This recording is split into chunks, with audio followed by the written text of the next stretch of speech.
다음 달에 성경 퀴즈를 앞두고 있는데 오늘도 여러분에게 퀴즈를 하나 내려고 합니다. 오늘은 좀 어려운 문제지만 여러분 잘 생각해 보시고 대답해 보시기 바랍니다. 구약 성경에 나오는 여러 인물이 있는데 그 중에서 성품이 가장 좋지 않은 사람이 혹 누군지 아시겠어요? 누구요? 예, 야곱입니다. 야곱은 성격이나 성질이나 성품이 아주 못된 사람입니다. 이기적인 사람이고요, 아주 인색한 사람이에요. 야곱처럼 못된 사람도 아마 없으리라 생각을 합니다. 성경에 보면 야곱은 몇 가지 부분에서 아주 못된 근성을 가지고 있습니다. 첫째는 욕심꾸러기입니다. 야곱은 태어날 때부터 욕심이 많은 사람이에요. 어머니 뱃속에서부터 싸웠다고 그랬잖아요. 태어날 때는 자기가 먼저 나가려고 막 하다가 형이 나가니까 발꿈치를 붙잡고 나왔습니다. 야곱은 부인에 대한 욕심도 많아요. 부인이 4명이에요. 자식은 13명이나 두었어요. 또 둘째로 야곱은 인정머리가 없어요. 아주 정을 찾아볼 수가 없어요.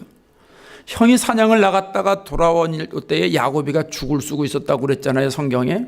형이 너무 배가 고프니까 그거 좀 달라는 거예요. 야곱이 그냥 주질 않아요. 꼭 단서를 붙이지요. 장자의 명분을 오늘 나에게 팔아라.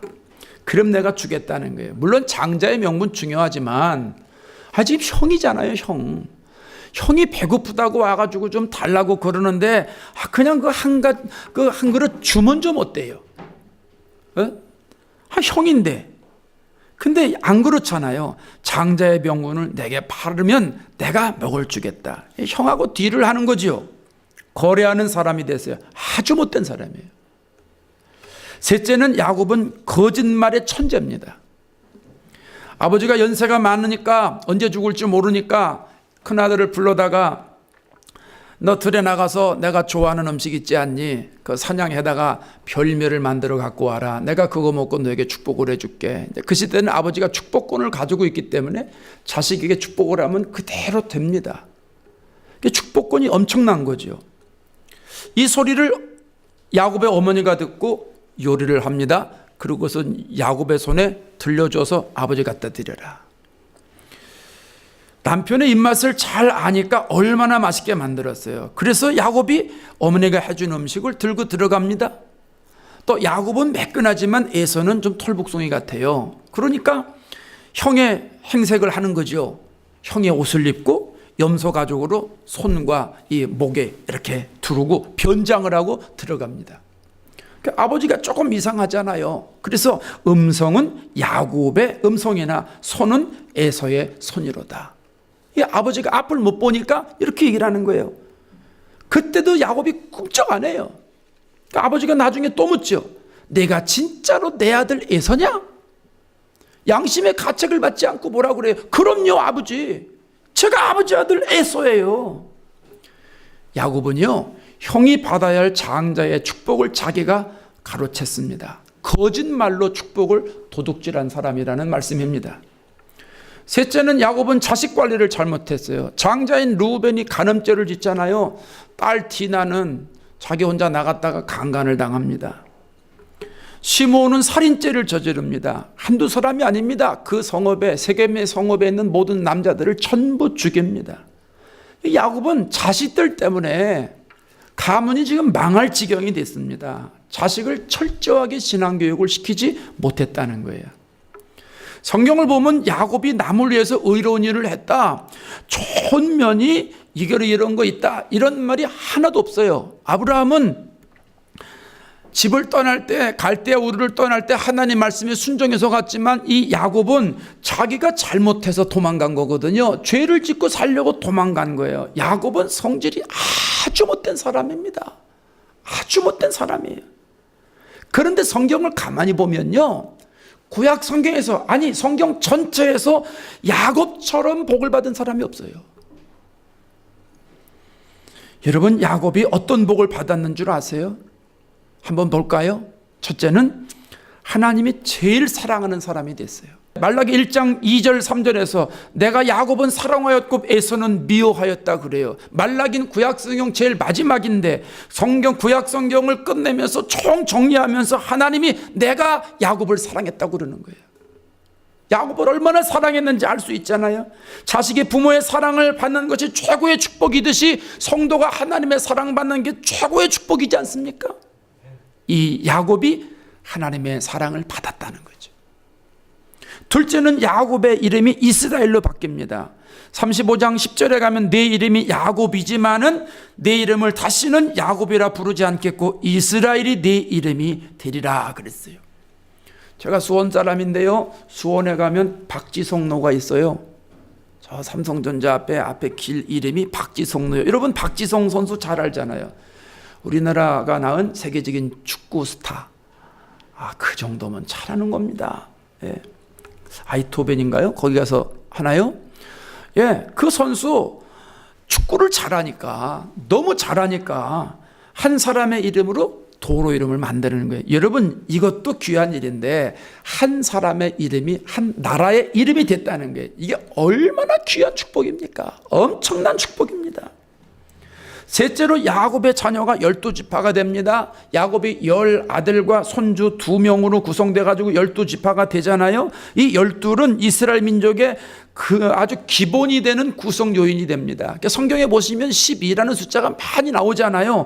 요단강을 건널 때 여호수아가 12돌을 세우고 제사장의 예복을 만들 때 12보석을 새기고 솔로몬이 지방간을 세울 때 12명을 세우고 엘리야가 바알의 선자들과 싸울 때 12개의 돌을 취하고 예수님 제자도 몇 명이죠? 예수님 제자도 12명이고 오비영의 기적을 베풀고 남은 그릇을 보니까 12광주리에 가득 남았고 천국에 들어가면 성곽에 12분이 있고 12기초석이 있고 생명수 나무에서 12가지 열매를 맺고 여러 가지 열둘이 나오는데 이 열둘의 가장 원조 중에 원조는 야곱입니다. 야곱이 이런 축복을 받았어요.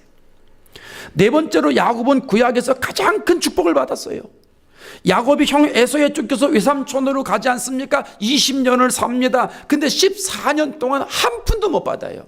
야곱이 아까 거짓말쟁이라고 그랬잖아요. 거짓말의 대가인데 거짓말의 천재가 누구냐면 외삼촌 라반이에요. 자기보다 몇 배 더 거짓말을 잘 지키는 사람 앞에 가서 꼼짝없이 14년 동안 한 푼 못 받고 일하지 않습니까? 결혼만 하지. 그리고 나서 이제 6년 동안 외삼촌하고 거래를 해가지고 일을 하기 시작을 하는데 여러분 6년 동안 하나님이 복을 부어주시는데 어마어마하게 쏟아 부어주십니다.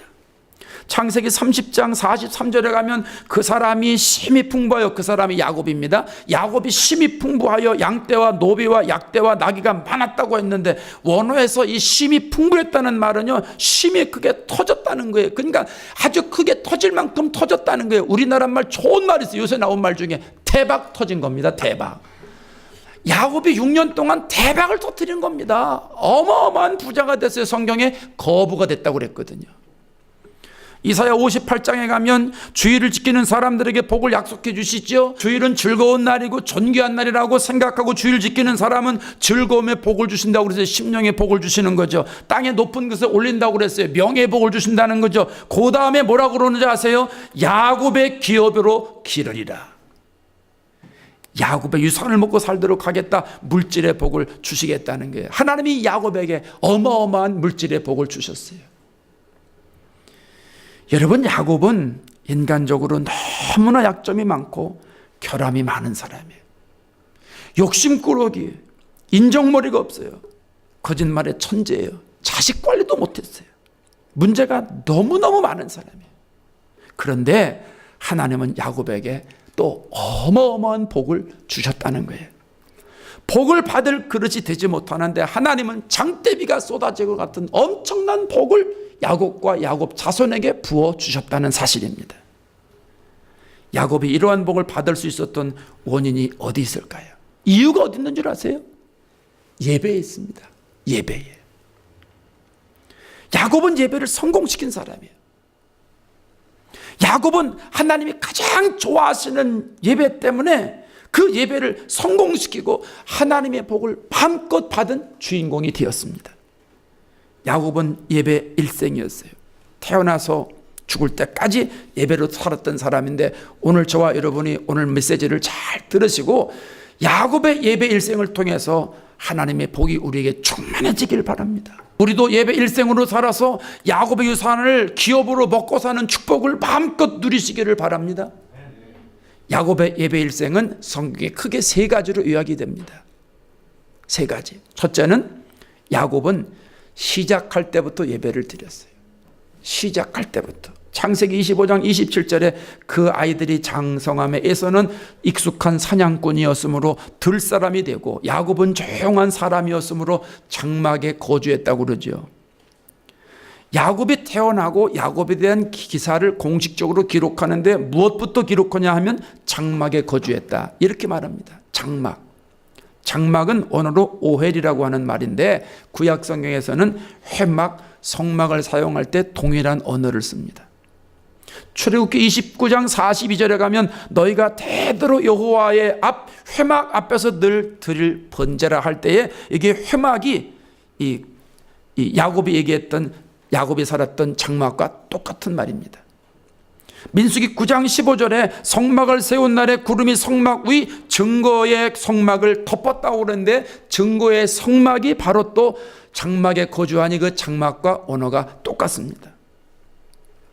그러니까 장막이나 성막이나 회막은 하나님이 거하시는 곳이고 하나님을 만나는 곳이잖아요. 하나님은 여러분 어디서 만나주세요? 구약시대에 장막, 성막, 회막에서 만나주세요. 거기서 내가 너를 만나고 그랬잖아요. 그러면 신약시대는 이게 뭘로 발전되지요? 교회로 발전되죠. 그러면 여러분 하나님이 교회에서 우리를 만나주시겠다는 거예요. 교회에 무엇을 할 때 만나주십니까? 예배 드릴 때 만나주시겠다는 거예요. 그러니까 야곱이 장막에 거주했다고 하는 영적인 의미는 야곱의 일생을 시작할 때부터 하나님께 예배 드리는 사람이었다, 이 말입니다. 성경을 보십시오. 하나님의 마음을 흔들고 하나님의 복을 받은 사람은요, 시작할 때부터 다 예배를 드렸어요. 시작할 때부터 예배를 드렸어요.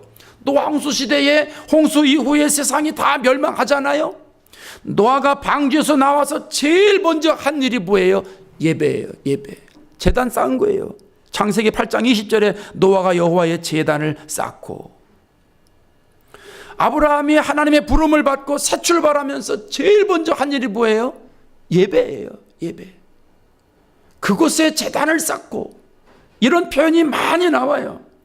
아브라함은 시작할 때마다 하나님께 예배를 드린 거예요. 그러니까 하나님이 아브라함을 축복의 통로가 되게 하셨고 믿음의 조상이 되게 하는 복을 주셨던 겁니다. 우리가 잘 아는 솔로몬도 예배로 시작하잖아요. 왕이 되고 나서 할 일이 얼마나 많겠습니까? 산더미처럼 쌓여 있는 상황인데도 일천번제를 하나님께 드려요.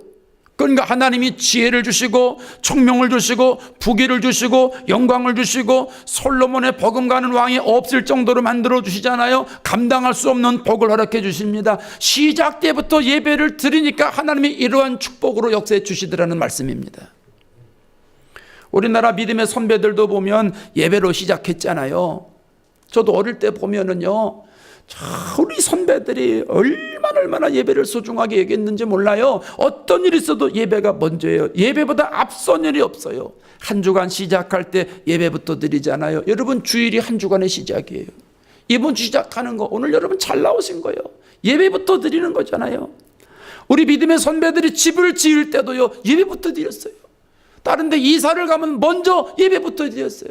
사업을 시작할 때도 먼저 예배부터 드렸어요. 무슨 일을 할 때 예배부터 드림으로 하나님께 영광을 돌리고, 예배부터 드림으로 하나님의 능력과 권능을 공급받고, 예배부터 드림으로 하나님 주시는 권능을 얻었다는 거예요. 그래서 우리나라가 이만큼 잘 사는 거예요. 그 덕에 여러분 우리가 미국 가서 사는 겁니다. 여러분 야곱처럼 시작할 때부터 예배드리는 인생이 되시기 바랍니다. 모든 일을 시작할 때 우리 성도들은 예배부터 드리세요. 이게 신앙이에요. 이게 기독교적 가치관이에요. 이것이 예배를 먼저 드려야 하나님이 여러분의 인생을 책임지는 거예요. 예배 소홀히 여기고 예배 빠지고 예배가 나중으로 가고 예배가 우선순위에서 밀려나고 그러면 여러분의 인생은 여러분이 책임져야 됩니다. 우리 성도들은요, 지난주도 많이 오셨고 오늘도 많이 오셨던데 가급적이 아니요. 주일 빠지지 마세요. 주일 빠지지 마세요. 한 주간 주일에 시작이 첫날에 예배를 가지고 시작을 해야죠. 미국에서는 많은 예수 믿는 사람들 가만 보면 이 의식이 없어서 얼마나 안타까운지 몰라요. 그저 주일에 그저 육신의 요구대로 놀러 가고 여행 가고 예배를 소홀히 여기고 자기 마음대로 하고, 여러분 이렇게 살면서 교회 다니는데 그렇게 예수 믿어가지고 하나님 역사 일어나겠습니까? 얼마나 탁월하고 똑똑하고 능력 있는 사람들이 많이 사는데 예배에 잘못 드리니까, 예배가 그 사람에게 있어서 세컨드 떨드로 나아가니까 하나님이 그 사람에게 역사 안 하잖아요. 예수 믿는 사람은 예배가 먼저입니다. 야곱처럼 시작할 때 예배드리는 인생이 될 때 하나님이 우리를 책임지시고 역사하시고 은혜와 사랑을 부어주시는 줄로 믿습니다. 둘째로 야곱은 위기 중에서도 예배를 드렸다는 거죠. 야곱의 일생을 보면 여러 번 위기를 만나는데 그 위기 때마다 야곱이 택한 방법은 예배예요. 첫 번째 위기가 언제 오냐 하면 창세기 28장에 나오죠. 아버지와 형을 속이고선 야곱이 축복권을 빼앗아 가지고 다 받고선 도망가잖아요. 형이 죽이겠다고 그러니까 외삼촌 라반의 집으로 어머니가 피신을 시킵니다. 무거운 마음 가지고 발걸음을 옮기잖아요. 광야이기 때문에 마땅히 묵을 곳이 없습니다. 죄를 짓고 도망가는 발걸음이니까 얼마나 두렵겠어요. 두 다리 쭉 뻗고 잘 수 있는 상황이 아니에요. 그래도 잠을 자야 되기 때문에 잠을 자려고 하는데 아무것도 없는 거예요. 그 가만 보니까 돌이 있어요. 그 돌을 가지고 베개를 하고 땅바닥에 눕습니다. 땅을 요로 삼고 하늘을 이불 삼아서 그냥 광야에서 그냥 자는 겁니다. 근데 자는데 꿈에 하나님이 나타나시는 거예요. 사닥다리가 하늘에 닿았어요. 하나님이 나타나셔가지고 너 걱정하지 말아라. 내가 너 함께 있을 거다. 갔다 올 때까지 너와 동행할 것이다. 너 걱정하지 마라. 하나님이 음성을 들려주십니다. 야곱이 자다가 깨서 말이죠. 여기 나만 있는 줄 알았더니 하나님이 여기 계시네. 여기가 하나님의 전이네. 여기가 하나님 나라에서 하나님에 들어가는 문이네. 이를 생각하고 그 다음날 일찍 일어나서 베개를 가지고 기둥을 세우고 그 위에 기름을 붓고 하나님 앞에 제사를 드립니다. 예배를 드렸다는 말입니다. 야곱은 도망자의 위기에 있어서도 이 예배를 드림으로 인해서 험한 광야의 길에 보호를 약속을 받았어요. 위기 중에서도 예배를 드림으로 인해서 머나먼 다양길을 시작하게 됐다는 거죠. 창세기 35장에 가면 위기를 또 만나잖아요. 오늘 본문의 얘기인데 외삼촌의 집에 가가지고 거부가 돼서 20년 만에 고향으로 돌아오는 길입니다. 형과의 갈등도 다 해결됐습니다. 야곱은 모든 문제가 해결됐어요. 그런데 야곱이 베델로 올라가질 않아요. 세겜 땅에서 거하게 됩니다. 집을 짓습니다. 땅을 삽니다. 그곳에 안주하겠다, 이런 신호입니다. 그런데 예기치 않은 문제가 발생이 됐어요. 하나밖에 없는 딸 디나가 바깥에 나갔다가 그 지역의 통치자인 세겜에 꼬임받아서 강간당하잖아요. 그리고 붙잡혀 있습니다. 인질로 붙잡혀 있는 거예요. 세겜의 아버지가 찾아와가지고 야곱에게 사돈 맺자고 그러잖아요. 내 아들이 당신 딸을 너무 좋아해가지고 이런 일이 벌어졌는데 우리 같이 사돈 맺고 이 땅에서 우리 같이 계속 삽시다. 야곱의 아들들이 안 된다고 그러죠. 꾀를 내죠. 우리는 할례 받은 사람인데 우리는 할례 받지 않은 사람들하고는 사돈 못 맺습니다. 우리하고 사돈 맺으려면, 우리 동생 데려가려면 당신도 할례를 받으십시오. 그래서 할례 받기로 약속을 하고선 나아가가지고 이 세겜의 모든 남자들이 전부 다 할례를 받습니다. 3일쯤 지났습니다. 그들이 할례 받아가지고 몸이 아직도 아파가지고 어정어정하고 다닐 때 말이죠. 그때 그냥 이 야곱의 아들 시몬과 레위가 가가지고 칼을 가져가가지고 그 성을 완전히 쑥대밭을 만들어 버렸습니다. 초토화를 시킵니다. 남자들을 싸그리 다 죽여버린 거예요. 그리고 여자들과 자산들을 다 빼앗아 옵니다. 여러분, 이거 보통의 일이 아니에요. 어마어마한 일이 지금 벌어진 거예요. 엄청난 일을 저질러 놓고 야곱의 가족이 온전해지리라, 꿈 같은 얘기입니다. 주변의 다른 성에서 야곱의 가족을 공격하면 어떻게 됩니까? 야곱의 가족이 많긴 합니까? 20명도 안 됩니다. 순식간에 죽을 수밖에 없는 상황입니다. 야곱이 살 수 있는 다른 길은 빨리 도망가는 거죠. 빨리 도망가는 거예요. 근데 이것도 여의치 못해요. 어디로 가요? 어디로? 다시 외삼촌 하란의 집으로 갈 수도 없고, 다시 이방 나라인 저 이집트 애굽으로 갈 수도 없고, 혹시 도망간다고 한들 가다가 붙잡히면 어떻게 되겠어요? 죽을 확률이 높아요. 하나님 말씀 따라서 여기까지 왔는데, 하나님 말씀 의지하고 왔는데 곤경에 부딪혀서 지금 방법이 없게 된 겁니다. 야곱의 가족이 살 수 있는 길은 없습니다. 없어요. 그들과 싸워서 할 때에만 이길 수 있는 거죠. 다른 방법은 없어요. 그런데 바로 이때 하나님이 나타나세요. 해결책을 제시해 주세요. 그게 1절입니다. 오늘 1절을 보세요. 하나님이 야곱에게 이르시되 일어나 베델로 올라가서 거기 거주하며. 베델로 오라는 거예요. 베델로.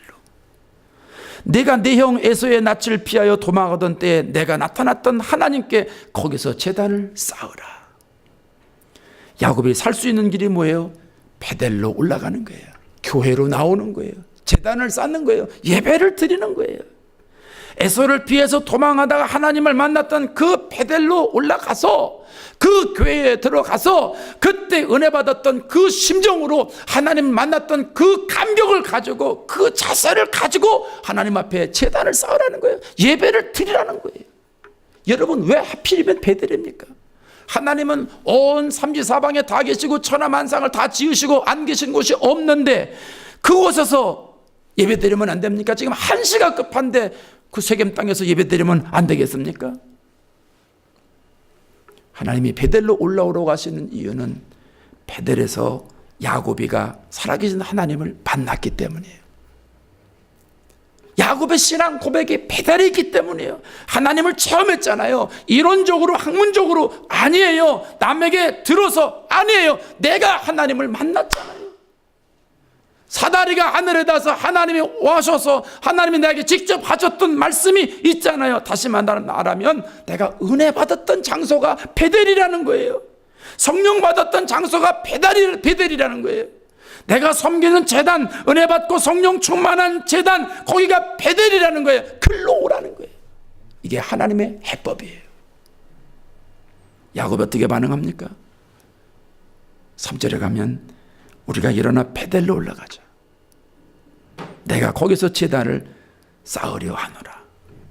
야곱은 위기 속에서 자신의 생각과 의지를 앞세우질 않아요. 잔머리 굴리질 않아요. 하나님 말씀에 즉각 순종해요. 베델로 올라갑니다. 세겜 땅에서 자기도 모르게 있었던 우상들 다 버리고 마음을 정결하게 하고 옷까지 다 갈아입고 완전히 마음가짐을 다 한 겁니다. 그리고 위기 가운데서도 역사하셨던 그 베델을 향해서 올라가는데 놀라운 사실은 그 마음 먹고 발을 떼는 순간 하나님이 그 지역의 여러 고을들의 많은 사람들에게 두려워하게 하심으로 야곱을 손대지 못하도록 막아주십니다. 그래서 야곱과 그의 아들들이 베델로 올라가서 하나님을 예배하고 엘 베델이라 이렇게 불렀다고 했습니다. 여러분, 야곱은 위기 중에서 하나님을 예배했어요. 우리도 앞으로 살아갈 때 어려움을 만날 수가 있고 위기를 만날 수가 있어요. 피하는 게 상책이 아니에요. 잠수하는 게 해결책이 아니에요. 하나님 앞에 나오는 것입니다. 예배드리러 나오는 것이에요. 위기를 만나면 하나님을 예배하는 이 자리로 나오시기 바랍니다. 은혜 받았던 이 자리에 앉으시기 바랍니다. 내 영혼이 관리가 되고 내 영혼이 터치가 되고 내 영혼이 성령 충만하게 되는 이 제단으로 나오시기 바랍니다. 하나님께 예배를 통해서 여러분의 모든 문제가 위기가 다 해결될 줄로 믿습니다. 여러분 경험하시잖아요. 예배를 드릴 때 상처받은 심령이 치유되잖아요. 예배를 통해서 하나님이 능력을 주시잖아요. 예배를 통해서 내 삶에 막힌 모든 담들이 다 무너지는 경험을 하잖아요. 예배를 통해서 근본적인 문제 이런 것들이 다 해결되잖아요. 얽히고 설킨 문제들이 다 풀어지지 않습니까? 그렇기 때문에 위기 속에서도 예배가 살면 내 인생이 사는 거예요. 예배가 바로 살면 내 인생이 바로 세워지는 거예요. 예배가 중심이 되면 내 삶의 중심이 서게 되는 거예요. 예배를 세우세요.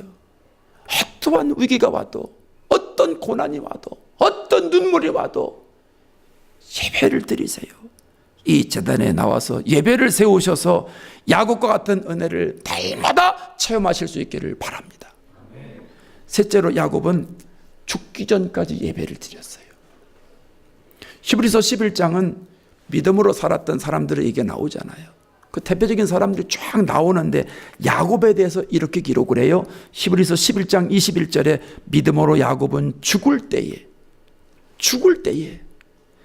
요셉의 각 아들에게 축복하고 그 지팡이 머리에 의지하여 경배하였으며, 경배했다는 말은 예배드렸다는 말입니다. 창세기 49장에 가면 야곱이 모든 자녀들을 놓고 축복하잖아요. 너희가 후일에 당하리를 내가 이야기한다고 하면서 다 축복하는데 히브리서 11장의 표현대로 하면, 요걸 창세기 49장과 히브리서 11장 표현을 같이 모으면 야곱이 12 아들들을 모아놓고 모든 자녀들을 모아놓고 축복을 할 때, 예배 드릴 때 자기 육신이 힘드니까 지팡이를 잡고, 지팡이 왜 위에 손잡이 있지 않습니까? 그 지팡이 머리에 손을 잡고 힘을 의지해서 하나님 앞에 나와서 예배를 드리면서 자녀들을 축복했다, 이런 뜻입니다. 야곱은요 멋있어요. 하나님께 예배 드리는 게 변함이 없는 사람이죠. 어릴 때 일생을 시작할 때도 예배를 드렸고, 위기를 만났을 때도 예배를 통해서 문제를 해결했고, 죽기 전에도 예배를 드리지 않았습니까? 얼마나 큰 사합니까? 야곱의 신앙. 찬송가 338장 내 주를 가까이 하게 하면 이것이 야곱의 신앙 고백이잖아요. 4절에 뭐라고 그래요? 야곱이 잠깨어 일어난 후 돌단을 쌓은 것 본받아서 숨질 때 되도록 늘 찬송하면서, 그게 예배예요. 그러니까 숨질 때 되도록 늘 예배하면서, 그 말입니다. 숨질 때 되도록 늘 예배하면서 주께도 나가기 원합니다. 이게 야곱의 신앙 고백이에요. 모세도 죽기 전까지 예배를 드렸잖아요. 신명기 33장에 가면 이스라엘을 축복하지요. 하나님께 예배를 드리면서 12 아들을 축복합니다. 그리고 느보산에 올라가서 하나님이 약속하신 젖과 꿀이 흐르는 가나안 땅을 바라봅니다. 그리고 모압 땅에서 죽습니다. 죽을 때까지 하나님 앞에 나와 예배 드리는 거예요. 여러분, 신앙생활은 예배로 시작해서 예배로 끝나는 거예요. 예수 믿는 사람들의 인생도 예배로 시작해서 예배로 끝나는 거예요. 우리들에게 있어서 예배는 신앙생활의 기초요, 중심이요, 전부입니다. 그래서 성도는 예배라고 하는 열차를 타고 천국에 가는 거예요. 그런 의미에서 우리는 예배를 붙잡아야 돼요. 어떤 일이 있어도 우리는 예배를 붙잡아야 돼요. 여러분, 예배 하나 성공시키면 모든 축복이 임하는 거예요. 모든 축복은 예배를 통해서 오는 거예요. 예배는 축복을 동반하는 거예요. 예배가 뭐예요? 하나님께 영광이잖아요. 기쁨이 있잖아요. 감사의 고백이잖아요. 구원의 잔치죠. 그래서 우리가 예배를 통해서 모든 것이 전부 가능해지는 거고, 예배를 통해서 모든 게 좌지우지 되는 거예요. 예배로 승부가 결정나는 거예요. 예배로. 일반 은총의 축복은요, 예배 드리지 않아도 받을 수 있어요. 일반 은총은 하나님이 누구에게 다 주시는 거예요. 햇빛도 주시고 공기도 주시고 물도 주시고, 이건 교회 안 나와도 돼요. 이거는 기도 안 해도 하나님이 누구에게나 다 줘요. 그러나 특별 은총은 예배를 드릴 때만 하나님 주시는 거예요. 예배를 드릴 때 하나님이 간섭하시잖아요. 예배를 드릴 때 하나님이 터치해 주시잖아요. 예배를 드릴 때 구원의 역사를 경험하잖아요. 예배를 드릴 때 믿음이 성장하잖아요. 예배를 드릴 때 신앙이 성숙하잖아요. 예배를 드릴 때 병도 낫잖아요. 예배를 통해서만 가능한 거예요. 예배 없이 불가능한 거예요. 예배 없이 구원 없는 거예요. 믿음으로 구원받지만, 너무 믿음으로 구원받는 거 가장 중요한 일이지만 너무 이것만 붙잡고 늘어지면 안 돼요. 이건 아주 초보적인 단계, 신앙의 기초적인 단계 1단계예요. 믿음으로 구원받은 사람은 예배를 통해서 믿음이 드러내는 거예요. 여러분, 예배가 이만큼 중요한 거예요. 예배가 이토록 중요한 거예요. 우리 성도들은요, 어떤 상황이 돼도 예배 붙잡으세요. 주일 예배 오늘처럼 붙잡으세요.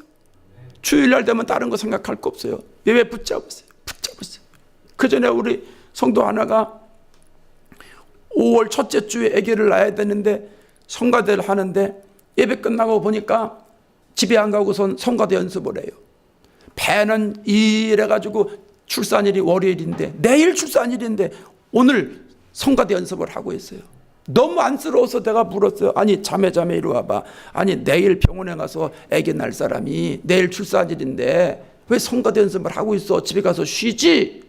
이 친구 대답이 뭐라고 그런 줄 아세요? 목사님, 얘기 들어보니까 첫애는 늦게 날 수도 있대요. 이번 주 중에 아기 안 나오면 다음 주에 와서 성가대 또 해야 되잖아요. 그래서 연습하려고 그래요. 너무 감동이지 않아요? 그 친구 수요일날 아기 낳았어요. 이름 요셉이라고 줬지요. 네.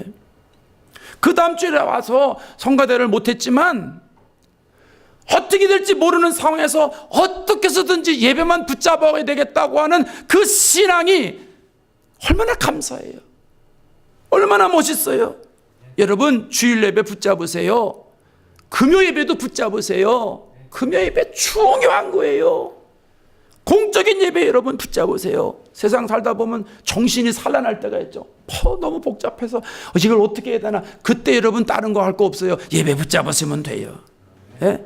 가끔은 일이 왜 안 풀릴 때도 있잖아요. 막 일 때문에 스트레스 받고 막 이럴 때 있잖아요. 그 고민할 거 없어요. 예배 붙잡으세요.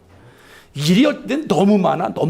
그래서 그냥 교회도 못 올 지경이 되도록 일이 많을 때가 있어요. 공부할 것도 그냥 얼마나 많은지 모르고 속으로 막 이러죠. 이놈 학교는 왜 이렇게 숙제를 많이 내주나. 그래도요, 그거 해봐야 소용없어요. 예배 붙잡으세요. 예배 붙잡고 일하고 예배 붙잡고 공부하세요. 하나님이 지혜 주세요.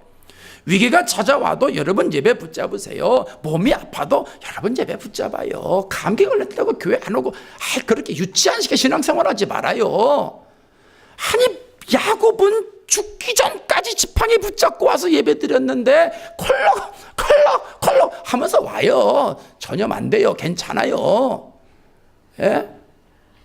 우리 교인들 다 건강해서 괜찮아요. 절대 옮기지 않습니다. 예. 죽기 전까지 예배 붙잡으세요. 죽기 전까지. 그게 여러분의 인생을 승부를 가르는 거라니까요. 얼마나 자신 있으면 당당하게 내가 얘기하겠습니까? 확실한 거예요. 성경에서 얘기해 주는 거예요. 예배 승부수를 여러분 던지세요. 예배의 승부수를. 오늘처럼 예배 승부수를 팍팍 던져보세요. 그리고 하나님 주시는 능력으로 살아가 보세요. 우리는 야곱처럼 집방해를 잡고라도 죽을 때까지 예배를 드릴 수 있는 정신이 있어야 돼. 그 마음이 우리들에게 있어야 되는 거예요. 그래야 내가 복을 받고 우리 자손들이 복을 받는 거예요. 성도들이 이 땅에서 형통하게 되는 비결은 예배 이외에 없습니다. 예배 이외에 다른 방법 없습니다. 오직 예배를 통해서만 하나님이 임재하시고, 예배를 통해서만 만나주시고, 예배를 통해서만 능력을 부어주시고, 예배를 통해서만 문제를 해결해 주시고, 예배를 통해서만 영적인 비전을 세워주시고, 예배를 통해서만 내 영혼이 관리되게 하시는 거예요. 예배를 성공시키셔서 하나님이 찾으시는 예배를 들으시고 하늘의 신령한 은혜와 복이 여러분의 평생에 이어지고 여러분 자손과 가문에 세세토록 임해지시기를 주의 이름으로 축복합니다.